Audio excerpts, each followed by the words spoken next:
July ১৯৫৪ Tokyo airport.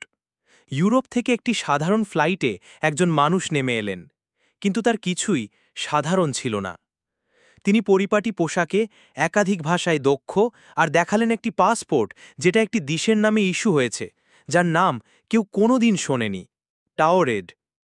Immigration কর্মকর্তারা হতবাক। পাসপোর্টটি আসল বলেই মনে হচ্ছে। ওই ব্যক্তি জোর দিয়ে বলেন টাওরেড ১০০০ বছরেরও বেশি পুরনো একটি দেশ। আর যখন তাকে মানচিত্র দেখানো হয় যেখানে টাওরেড থাকার কথা, সেখানে আছে শুধু অ্যান্ডোরা। নিজেকে প্রমাণ করতে তিনি দেখান ব্যবসায়িক কাগজপত্র, ড্রাইভিং লাইসেন্স, এমনকি চেক বই। সবকিছুর গায়েই সেই অজানা দেশের নাম। কর্তৃপক্ষ তাকে একটি হোটেল কক্ষে আটকে রাখে, সারা রাত পাহারায়। কিন্তু সকালবেলা তিনি নেই। ঘরের দরজা বাইরে থেকে তালাবদ্ধ ছিল। কোনো পালানোর চিহ্ন নেই, নেই কোনো মানুষ। তিনি কে ছিলেন? কোনো গুপ্তচর? Time traveller?